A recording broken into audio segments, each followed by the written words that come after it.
ressemble.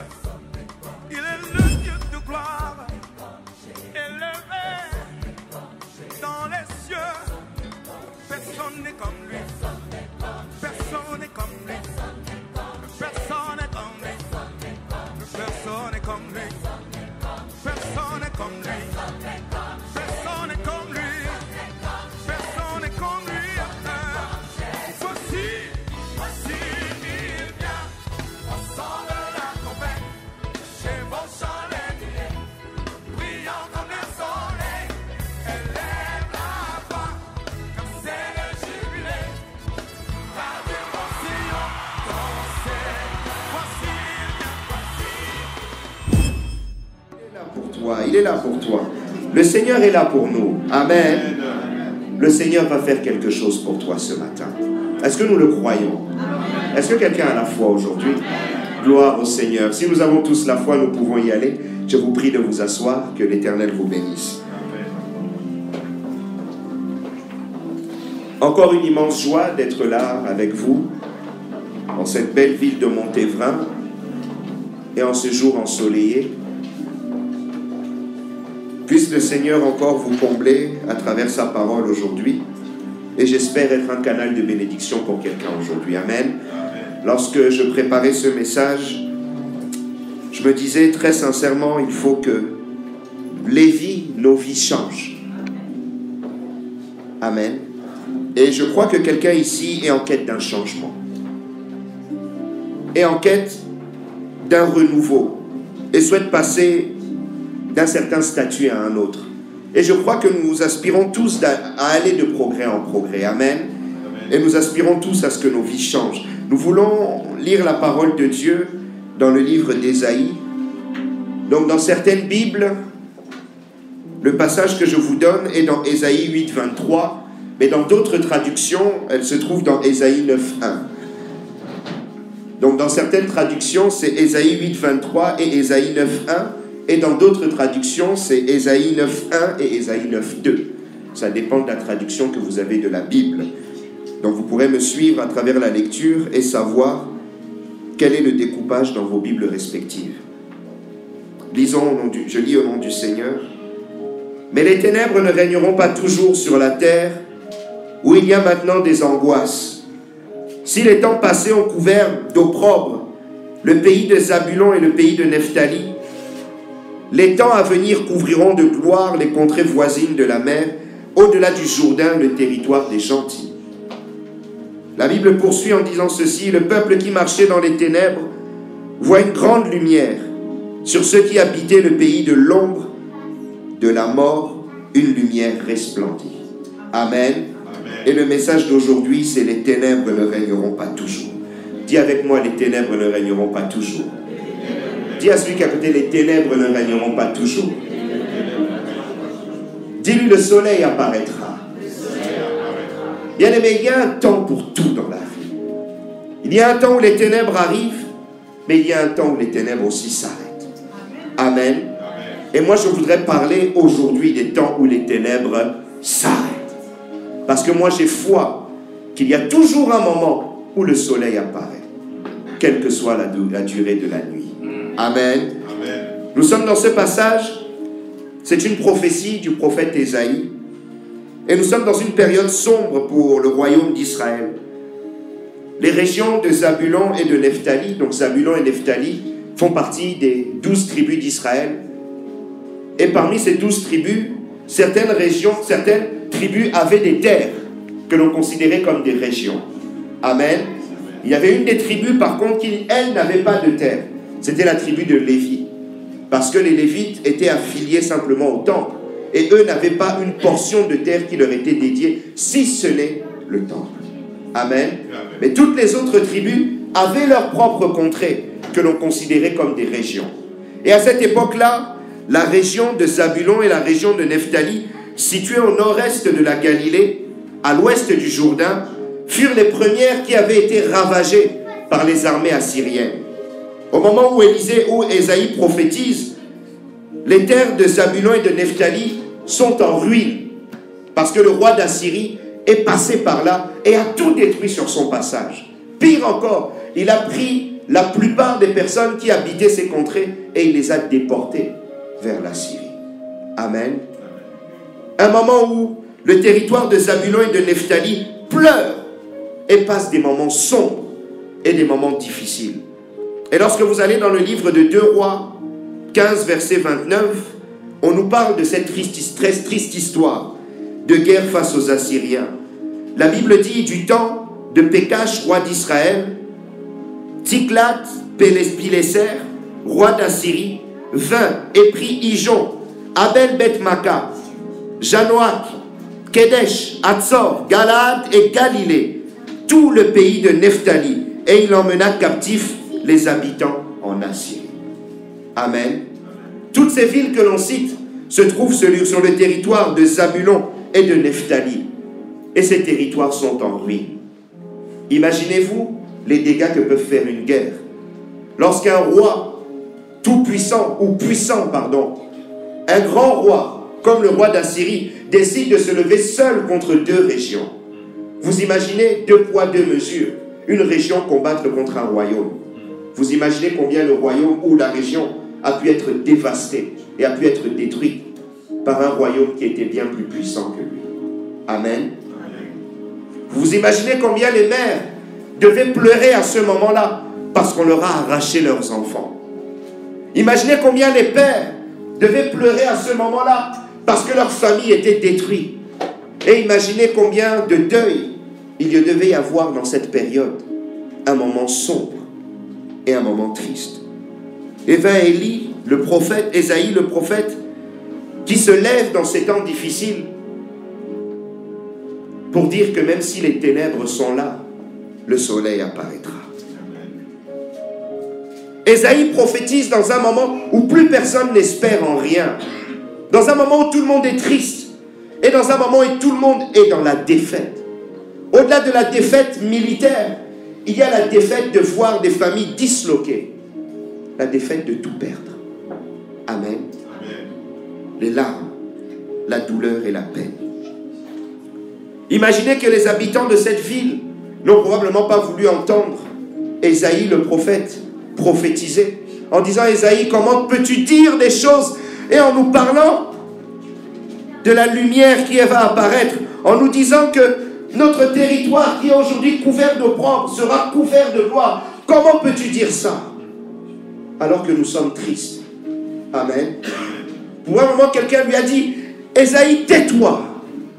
Ce n'est pas le moment de parler de ces choses-là, parce que c'est le moment de pleurer. Amen. La parole de Dieu dit: pleurons avec ceux qui pleurent. Et probablement ceux qui connaissent bien la parole de Dieu devaient lui dire: Ésaïe, plutôt que de dire des choses comme ça, pleure avec ceux qui pleurent. Amen. Amen. Il y a des gens bien pensants qui pensent connaître la Bible bien mieux que le Seigneur lui-même et qui aiment donner des conseils bibliques qui ne sont pas des bons conseils bibliques. Là où Ésaïe parle d'espérance, parle de perspective d'avenir, peut-être que quelqu'un lui a dit: non, nous n'avons plus d'avenir, Ésaïe, tais-toi. Mais je voudrais dire à quelqu'un qu'il y a encore un avenir pour toi. Je voudrais dire à quelqu'un que l'opprobre peut passer et que l'opprobre va s'arrêter. Amen. Amen. Il y a des moments comme ça dans la vie où nous traversons des temps semblables à ceux qu'ont traversé les habitants de Zabulon et de Nephtali. Il y a des moments dans la vie qui sont des moments difficiles. Combien ne vivons-nous pas des moments où les ténèbres viennent nous envahir? Dans cette parole, la Bible parle d'abord des ténèbres. Amen. L'image des ténèbres, c'est l'image du diable, l'image de l'ennemi. Un moment dans la vie où tu as l'impression que le diable semble prendre l'ascendant. Amen. Un moment dans la vie où tu as l'impression que tes ennemis dominent, où tu as l'impression que tu ne peux même pas calculer et voir le lendemain, parce que les jours te paraissent sombres. Amen. Les jours te paraissent si sombres que tu vis au jour le jour. Tu ne peux même pas faire de perspective d'avenir. Tu ne peux même pas voir à 1 jour, à 2 jours, parce que rien que l'heure d'après, tu ne sais même pas ce que tu feras. Combien de moments vivons-nous où les ténèbres semblent nous envahir, où on n'a plus aucune perspective, bien-aimé, aucune perspective d'avenir, aucune perspective pour faire avancer sa vie. Combien sont arrivés dans ce pays en venant de loin et en se disant comment je vais joindre les deux bouts, comment je vais nourrir mes enfants, comment je vais même payer le loyer pour garder un toit demain. Parce qu'il y a des moments où il y a des moments de ténèbres. Amen. Amen. Des heures sombres. Et je sais qu'il y a quelqu'un ici qui traverse des heures sombres. Il y a des moments où il y a des angoisses. Le prophète Ésaïe nous parle de la terre où il y a maintenant des angoisses. Les angoisses font partie de la société d'aujourd'hui. Combien la dépression n'a-t-elle pas gagné nos rangs? Amen. Combien l'angoisse et la dépression n'a-t-elle pas envahi la société? Aujourd'hui, nous sommes une société de dépressifs. Les antidépresseurs se vendent comme des petits pains. Amen. Et là où tu penses que les antidépresseurs vont arrêter tes angoisses, elles ne font que les calmer. Lorsque les effets s'arrêtent, les angoisses sont là. Amen. Combien n'ont-ils pas des angoisses qu'ils font passer dans l'alcool? Tu prends un verre, 2 verres, 3 verres, la tête tourne un peu. L'angoisse semble s'arrêter. Mais lorsque tu te dessoules, tu commences à déchanter. L'angoisse est toujours là. Amen. Mais qu'est-ce que c'est l'angoisse? L'angoisse, c'est une forme de peur poussée à son paroxysme. Amen. L'angoisse, c'est les moments où tu as tellement peur que tu as l'impression que tu vas mourir. Tu as l'impression que ta vie va se briser en un claquement de doigts. Lorsque tu es angoissé, tu n'as même pas envie de réfléchir à quelque perspective que ce soit, parce que tu es tellement inquiet. C'est une inquiétude gravissime. Amen. L'angoisse enlève la joie. L'angoisse appelle la tristesse. Les moments d'angoisse, c'est les moments où les larmes ne s'arrêtent pas de couler. Et même lorsqu'une parole d'encouragement, tu ne veux même pas l'entendre, parce que ton cœur est angoissé. Amen. Il y a des moments comme ça dans la vie. Des moments où rien ne semble vous consoler. Parfois, bien aimé, je suis père de famille, et à un moment où je suis triste, il me suffit de voir mes enfants, et rien que de voir le sourire de vos enfants, ça vous met du baume au cœur. Mais il y a des moments d'angoisse où même le sourire de vos enfants ne fait même pas effet. Amen. Ou même ceux que vous aimez semblent vous dégoûter. Imaginez l'angoisse que pouvaient vivre Zabulon et Nephtali en se disant les Assyriens sont passés, ils ont tout détruit mais ils peuvent encore revenir. J'ai peur. Amen. L'angoisse liée à l'échec. Tu as vécu un échec, tu as pris un coup, mais tu as tellement peur et tu as l'impression que tu vas en prendre un deuxième. Amen. S'il y a quelqu'un qui est dans l'angoisse ici, je voudrais dire que l'angoisse peut prendre fin. Amen. La dépression ne vient jamais pour rien. La dépression vient souvent à cause d'un choc émotionnel. Amen. Combien sont ceux qui sont angoissés et liés dans la dépression à cause d'une rupture, à cause d'un événement difficile, à cause d'oppressions terribles, à cause d'attaques et d'oppositions dures qui ont heurté vos cœurs. Amen. Parce que l'angoisse se passe d'abord dans le cœur. Des moments où vos cœurs sont secoués, comme ont pu l'être le cœur des habitants de Zabulon et de Nephtali. La Bible nous parle encore d'un moment ou d'un peuple qui était couvert de l'opprobre. Amen. Au-delà des ténèbres, au-delà des angoisses, ils avaient sur eux de l'opprobre. Mais le mot ici qui qualifie l'opprobre, c'est le mot kalal, qui est traduit par plusieurs choses, que des termes extrêmement négatifs, extrêmement durs. Le mot kalal, au-delà de l'opprobre, peut être traduit par diminuer, maudire, mépriser, mépris, méprisable, malédiction, appesantir, bien-aimé, léger, allégé, bien-aimé, humilié et légèreté. Amen. Vous voyez qu'un seul mot, opprobre, tire beaucoup de vérité. Les moments de ténèbres sont parfois des moments où nous semblons couverts de honte. Nous semblons diminuer, où nous avons l'impression de baisser la tête.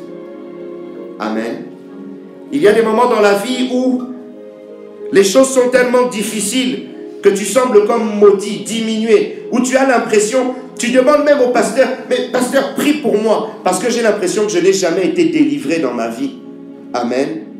Tu as l'impression d'être lié, tu as l'impression véritablement que ta vie n'avance pas et que ta vie ne bouge pas. Combien de moments comme ça arrivent où tu as l'impression que rien n'avance, où tu parais faire du surplace. Tu sembles investir, mais tes investissements ne portent pas de fruits. Amen. Il y a des moments tellement difficiles dans la vie. Il y a des moments tellement tristes. Mais je voudrais dire à quelqu'un qui traverse des moments difficiles que les jours heureux arrivent. Amen. Amen. Autant les moments difficiles sont là, mais autant les moments de consolation sont grands. Amen. J'aime ce que la parole de Dieu dit, mais les ténèbres ne régneront pas toujours.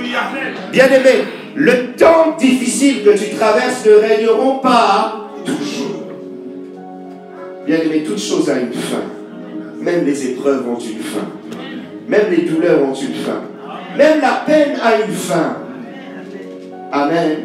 Même le ministère des ténèbres et de la tristesse s'arrête au bout d'un moment. Amen. Et lorsque ces choses arrêtent, bien aimé, c'est le moment où Dieu commence à agir. Je voudrais dire à quelqu'un que, quels que soient les temps difficiles que tu traverses, que tu gardes l'espérance. Parce que le prophète Ésaïe prophétise pour inviter à chacun à garder l'espérance. Je ne sais pas quels sont les moments de ténèbres que tu traverses. Ça peut être des moments de maladie. Ça peut être des moments d'extrême pauvreté, d'extrême précarité, des moments de douleur ou de manque. Mais bien aimé, je voudrais te dire que le manque aussi s'arrête. La maladie aussi s'arrête. Même lorsqu'elle est décrétée incurable, avec la gloire et avec la main du Seigneur, elle s'arrête. Bien aimé, même si ta situation paraît inextricable et que tout le monde a dit que c'est fini pour toi, bien aimé, je te dis que ce n'est pas fini pour toi. Parce que bien aimé, ce que tu cherches, tu peux le posséder. Amen. Bien aimé, la Bible nous dit que les ténèbres ne régneront pas toujours sur la terre où il y a des angoisses.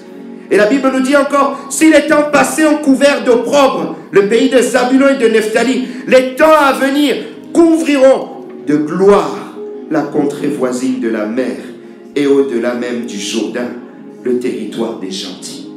Bien-aimé, au-delà de ton opprobre, il y a une gloire. Je voudrais dire que si aujourd'hui tu es couvert de honte, tu es couvert d'opprobre, je voudrais te dire que demain la gloire de Dieu t'attend. Il y a une parole dans Psaume 30, au verset 6, une parole pleine d'espérance qui dit « Car sa colère dure un instant, mais sa grâce toute la vie. Le soir arrivent les pleurs et le matin, l'allégresse. » Je voudrais dire à quelqu'un que le matin va apparaître et que dans le matin, il y aura de l'allégresse. Si tu ne t'es pas réjoui hier, si tu ne t'es pas réjoui pendant la nuit, bien aimé, le matin va arriver et tu vas te réjouir. Et tu vas regarder ce que Dieu aura accompli et dire « Gloire au Seigneur ». Je voudrais que quelqu'un garde espoir. Vous savez, les temps de ténèbres sont parfois tellement durs que vous avez l'impression qu'ils ne s'arrêteront jamais. Vous avez l'impression que parfois, le tunnel paraît ne jamais s'arrêter. Mais je voudrais dire que le tunnel s'arrête un jour. Mais lorsque j'ai médité ce message, je me suis rendu compte que le prophète Ésaïe promet deux choses. Et deux choses qui paraissent improbables dans les moments où nous traversons des temps difficiles. La première des choses, c'est qu'il dit, comme je vous l'ai lu précédemment, que les temps à venir couvriront de gloire la contrée voisine de la mer, au-delà du Jourdain, le territoire des gentils. Et il dit encore plus loin que le peuple assis dans les ténèbres voit une grande lumière sur ceux qui habitaient le pays de l'ombre, de la mort, une lumière resplendit. Bien-aimé, il promet deux choses, la gloire et la lumière. Amen. Mais ce que j'aime, c'est que lorsqu'il promet la gloire, il ne dit pas que la gloire va s'arrêter à Zabulon et à Nephtali. Il dit la gloire va aller au-delà du Jourdain, même sur le territoire des gentils. Quand on parle des gentils, on parle des païens. Bien-aimé, même si tu es dans les ténèbres, la gloire qui arrivera dans ta vie ira au-delà de ta maison. Et ira même impacter des maisons qui n'avaient rien demandé. Bien-aimé, il y a une gloire que Dieu donne lorsqu'elle descend. Elle impacte même des gens que tu ne connaissais pas. Amen. Et lorsque la lumière se lève sur toi, bien-aimé, plus personne ne te reconnaît. Vous imaginez quelqu'un qui est dans l'ombre et quelqu'un qui est dans la lumière, c'est deux personnes différentes.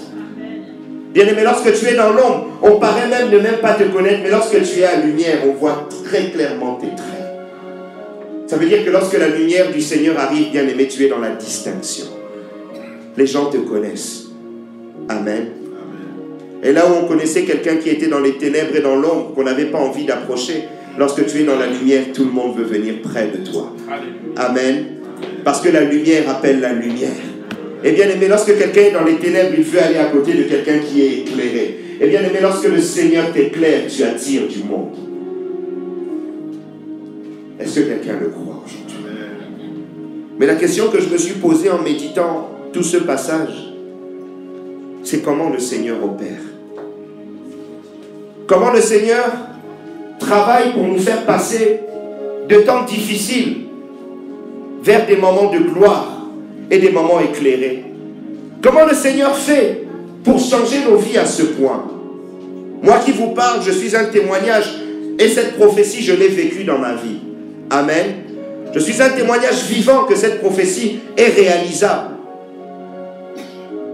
Autrefois, mon père, et aujourd'hui nous en rions avec lui, c'est pour ça que je me permets de le dire, me permettait de me regarder pour me dire, toi, tu feras rien de ta vie, toi. Amen. En me regardant, il me disait, toi, tu regarderas tes amis travailler dans des bureaux, toi tu vas balayer. Tellement tu fais rien. Amen. Il m'a donné un surnom inapte. Vous vous imaginez? Celui qui devait vous encourager dans la vie et faire de vous un homme vous appelle inapte. Vous imaginez les blessures que ça peut produire dans le cœur. Et à travers ces choses-là, j'ai traversé des temps de ténèbres, une adolescence difficile. Où jusqu'à mes 18 ans, je n'avais aucune confiance en moi. Et pire encore, en échec scolaire, parce que je ne me pensais même pas intelligent. Amen. Attention à ce que vous dites à vos enfants. Si vous êtes parents, attention au langage que vous adressez à vos enfants. Parce que vous pouvez détruire votre enfant. Amen. Amen. Des moments de ténèbres où je n'avais aucune perspective d'avenir. Et je ne voyais aucun lendemain. Quand mes amis, on leur demandait quel métier tu veux faire, ils pouvaient le dire, moi, je ne sais pas. Même pas d'envie, même pas d'engouement, même pas de motivation. Mais bien aimé, un jour j'ai rencontré l'homme de Galilée. Un jour j'ai rencontré Jésus. Et un jour la lumière s'est levée sur ma vie. Bien aimé, un jour ma vie a changé. Amen. Et celui qui m'appelait hier inapte, aujourd'hui mon père me respecte beaucoup, il m'appelle pasteur. Et c'est le premier à m'avoir appelé pasteur. Amen. Et il ne m'appelle jamais Christian, il m'appelle pasteur. Et il me demande même des conseils. Celui qui était inapte hier est devenu utile aujourd'hui. Bien aimé, les temps de ténèbres peuvent passer. Je voudrais dire à quelqu'un que les ténèbres peuvent passer. Mais ce n'est même pas qu'ils peuvent, ils vont passer. Est-ce que tu as la foi? Bien aimé, notre Dieu opère de manière extraordinaire. Lorsque vous lisez ce passage et que vous allez dans Ésaïe 9,5, un petit peu plus loin, on nous parle de quelque chose. On nous dit, car un enfant nous est né, un fils nous est donné, et la domination reposera sur son épaule. On l'appellera admirable conseiller, Dieu puissant, Père éternel, prince de la paix. Et en fait, quand on nous parle de la grande lumière qui devait se lever sur ces territoires, on nous parlait de Jésus. Alléluia. Et Jésus, c'est la lumière qui doit se lever sur ta vie. Bien aimé, lorsque vous lisez dans le livre de Matthieu 4, 12 à 16, la Bible nous dit, Jésus ayant appris que Jean avait été livré, se retira dans la Galilée. Il quitta Nazareth et vint demeurer à Capernaum, situé près de la mer, dans le territoire de Zabulon et de Nephtali, afin que s'accomplisse ce qui avait été annoncé par Ésaïe, le prophète. Le peuple de Zabulon et de Nephtali, de la contrée voisine de la mer, du pays au-delà du Jourdain et de la Galilée des gentils, ce peuple assis dans les ténèbres a vu une grande lumière, et sur ceux qui étaient assis dans la région de l'ombre et de la mort, la lumière s'est levée. Amen. La première région dans laquelle Jésus a commencé son ministère, c'est dans la région de Zabulon et de Nephtali. Cette région qui hier pleurait et qui hier voyait ses enfants partir, détruits par les Assyriens, a vu Jésus venir et marcher sur ces territoires et transformer toutes choses. Et là où hier les gens pleuraient, Jésus traversait les villes et il guérissait les malades. Là où il y avait des cœurs brisés, il séchait les larmes. Et là où il y avait des ténèbres, il apportait la lumière. Bien-aimés, cette prophétie, c'est pour annoncer qu'il y a un moment où Jésus arrive. Et quand Jésus arrive, les choses changent. Amen. La Bible dit dans Jean 1, de 1 à 14, vous pourrez lire à la maison, ils appellent Jésus la lumière. La Bible dit, au commencement était la parole était avec Dieu, et la parole était Dieu. Elle était au commencement avec Dieu, toutes choses ont été faites par elle, et rien de ce qui a été fait n'a été fait sans elle. En elle était la vie, et la vie était la lumière des hommes. Amen. Et quand vous allez plus loin, la Bible dit qu'il est la lumière qui brille dans les ténèbres, mais que les siens ne l'ont point reçu. Amen. Mais toi qui l'as reçu, bien-aimé, les ténèbres de ta vie vont s'arrêter. Ce que j'aime, c'est que Jésus lui-même, dans Apocalypse 22, 16, il dit, je suis le rejeton et la postérité de David, l'étoile brillante du matin. Bien-aimé, il y a un moment où les ténèbres règnent, mais l'étoile brillante du matin se lève. Et il éclaire ta vie. Bien-aimé, qui pense que Jésus peut faire la différence?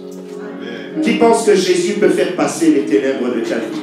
Bien-aimé, il n'y en a pas 10 qui peuvent faire cela. Il n'y a que Jésus. Et cette prophétie a été taillée sur mesure pour une seule personne, Jésus. Bien-aimé, ma vie, lorsque j'ai rencontré ce roi, a complètement été bouleversée.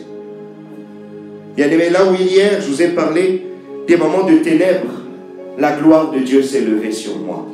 Et bien-aimé, la lumière s'est levée sur moi. Bien-aimé, là où hier, je pensais de rien faire dans ma vie, le Seigneur m'a permis d'aller loin dans les études.